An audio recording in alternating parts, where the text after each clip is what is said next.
Hello YouTube, this is Lord Death Gaming here, and today I'm going to be showing you the intro to Terra Beta. The gameplay is going to be with a prologue sorcerer, and I noticed that they were actually a lot more underplayed than most classes. Probably the most overplayed was the Slayer and the Berserker. So here we are, we're starting in the basic zone. And I had to cut out here actually because I had to log out and relog. This is going to be on 2 times the normal speed so that you guys don't have to sit here for 19 minutes and listen to me talk. So we start out just by picking up your basic quests here and trying to get around obstacles that aren't easy to clear. I didn't notice very many bugs on this beta at all actually. I was surprised. I didn't have any issues questing, etc., anything like that. And I thought it was a pretty fun beta overall. I didn't get to play it a ton. Diablo 3 beta was also up this week, but I didn't play that at all. So we pick up these quests and we head over here to get some armor. Now I think the armor in this game is pretty cool overall, except I think like classes like the Berserker, for instance, and the Slayer sometimes you have, they're just kind of stupid looking sometimes. I mean, it's like open chest vest and it looks like leather. And it's supposed to be plate. Thankfully, the Sorcerer has pretty cool looking gear. And this is where you start to get into combat. You have to go up into a cave after you talk with this lady.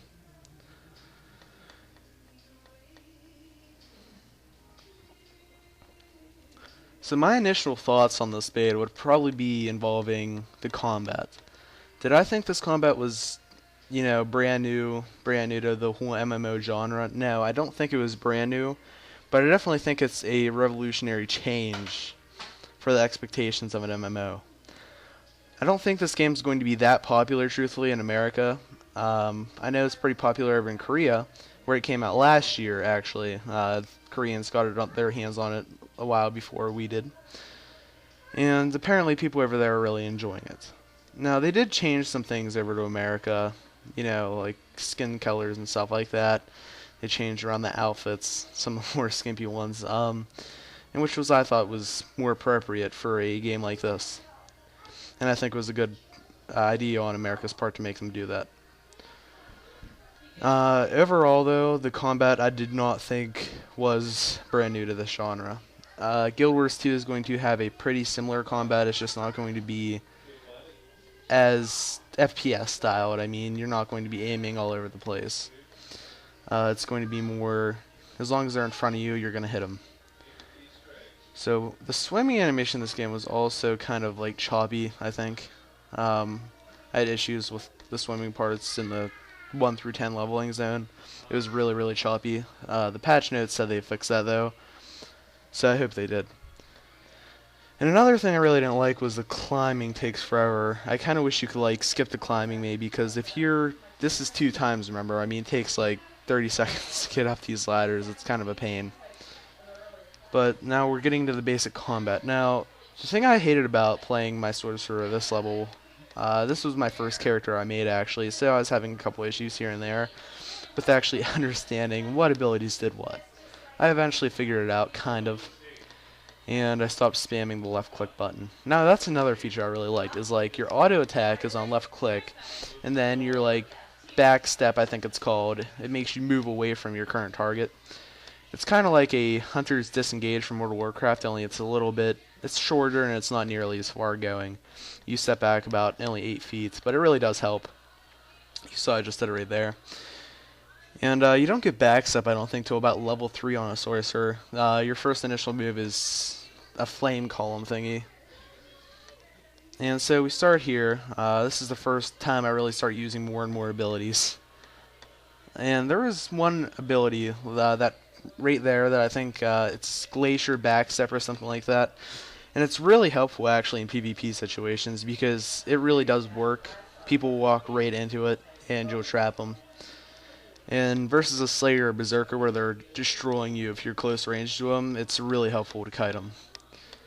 I don't think that the biggest issue I think was with the Sorcerer was they didn't hit hard enough with their auto attack. It was really, really light hitting in PvP, I think, compared to a Berserker's hits and a Slayer's hits. It was really low bursty. Now, the only thing that made it up for it was some of the abilities. Some of the abilities, I mean, just hit for a ridiculous amount. But some of them are channeled, some of them, you have to pinpoint the location, and it can be a pain. So, also, the Sorcerer also does not have the AoE as a Berserker does, which one thing I did not like was this fact that, Sorcerers just don't have the AoE. And they can get AoE through Magma Bomb and stuff like that, but overall your AoE is definitely going to be more single target DPS. So for those of you who plan on doing dungeons in this game and PvEing, expect to be doing a lot of single target damage and very little AoE damage. So as you can see, I didn't have too much trouble downing these mobs.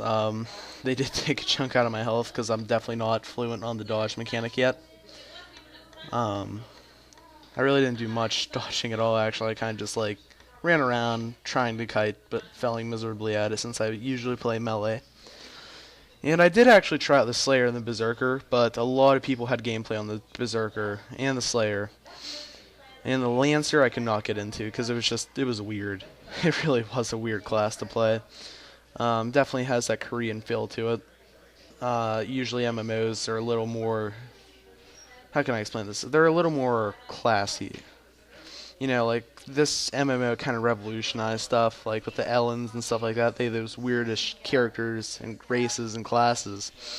And I also feel this game really lacked single target DPS rangers. Because really the only two is the Mystic, what I was trying to say is the only two is the Archer and the Sorcerer. And the Mystic is more of a healer than a single target DPS. It's kind of like a Warlock with heals. And I did not like that at all.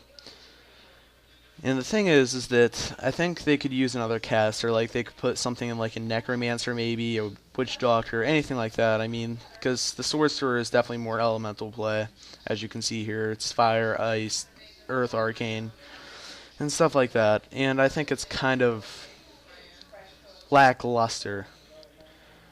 Now, this is the boss here, and he really does hit hard, but the thankful thing is they kind of dumbed down the prologue a little bit to where he is not constantly hitting you, and your friends here will be taking some of the aggro.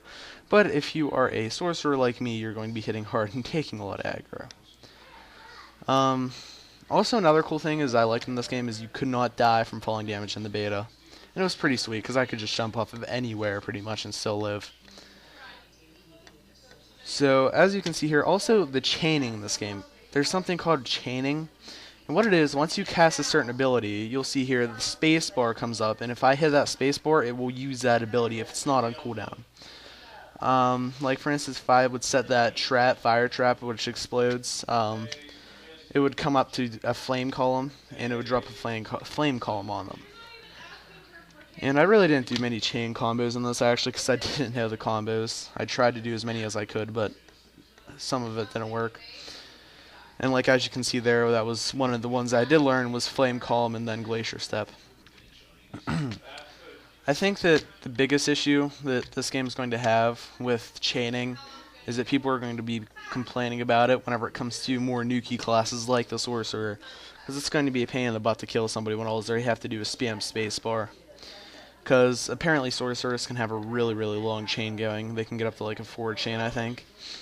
Okay, now this boss here, you do not manage to kill him. Sadly, he kills your whole entire group.